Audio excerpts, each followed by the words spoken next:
Um, winning four Southern 500s in a row is pretty special. Because anytime you get a win at Darlington, especially in the Southern 500, you've had a day that the whole team's been involved. The driver, the crew chief, the pit crew, the engine guy. It takes a complete team effort to win at Darlington. Certainly the one that always sticks out in our memory is the one that we won that paid $1 million in '97. And because that day we really didn't have a good car, but everybody worked hard. Jeff drove his butt off, and the guys kept working on the car and getting it better and better and better. And he had to do some fancy driving to use up the track there for Jeff Burton on the last lap. But I think four Southern 500s in a row tells you just how strong the 2014 was in the 1990s. I know you were already having a good season. That first season you won the Southern 500. Did that kind of just let you know for real, even after the strong start you already had to the season, that this was the start of something special? Well, we felt like we were getting better and better, as a team. But that day, the day that we did that for '97, it really, I think, set us up to win all those races in '98, because all of a sudden, here we are, we're thinking we just won the Southern 500 and $1 million with about a fifth place car.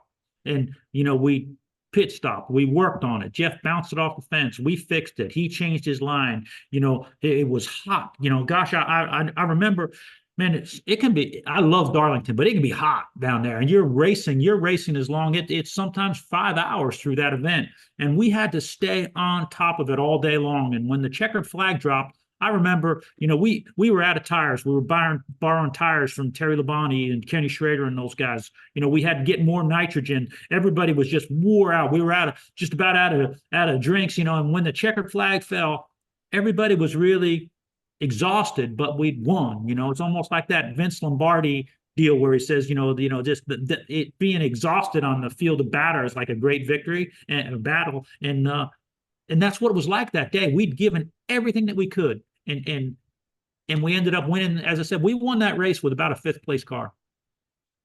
So with that in mind, where does the Winston Million rank in your wins as a crew chief?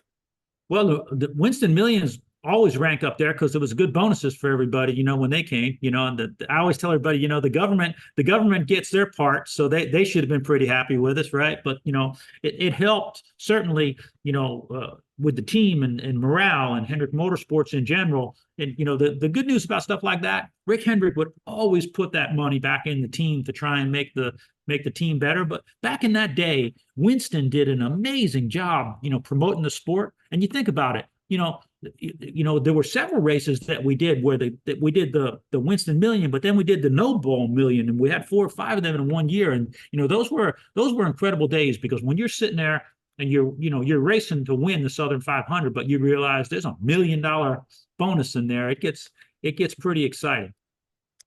What do you remember the best about the chemistry between you and Jeff Gordon during that run of 4 straight Southern 500 wins?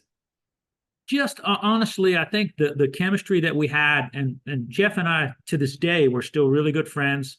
We trust one another, and we've got a lot of respect for one another.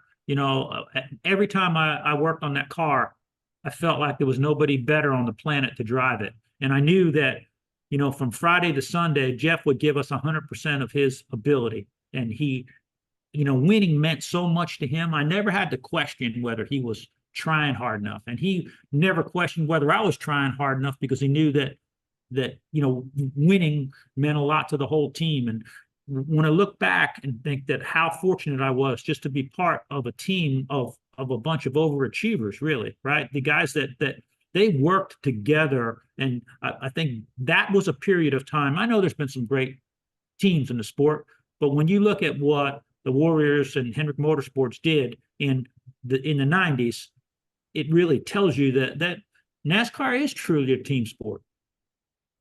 How many times have you gone to visit the Winston Million car in the Darlington Museum? When's the last time you've done that? I haven't been in, but I'll tell you what, I'm going to take a good look at it this weekend when we're there. I'm pretty excited about coming back for a throwback weekend, and incredible honor, really an honor to be able to be the Grand Marshal this weekend. Something I love about coming to Darlington, I'm going to tell you, I've done it with the NASCAR Hall of Fame. The parade on Saturday, the Darlington, the people in Darlington line the streets up. It's like a really exciting thing to do. So that may be my most favorite part of coming back, doing the parade. Well, what's the big thing that made you realize you wanted to be a crew chief? What was the turning point that you made from wanting to be a driver to wanting to be a crew chief? Honestly, we talk about a lot about that in my new book, and it happened by accident. It happened because I got hurt and had to get a job, and I really wasn't prepared to be a crew chief. But Jeff wanted me to be his crew chief, and Rick Hendrick is the guy that talked me into being a crew chief. I went to work at Hendrick and said, I don't want to be the crew chief, and he said, no, you can be the crew chief, and he convinced me that I was good enough to be a crew chief, and a lot of people don't know that, but that's really how it happened. That Rick Hendrick is the guy that made me a crew chief. All right. Well, Ray, listen, I appreciate you talking with me.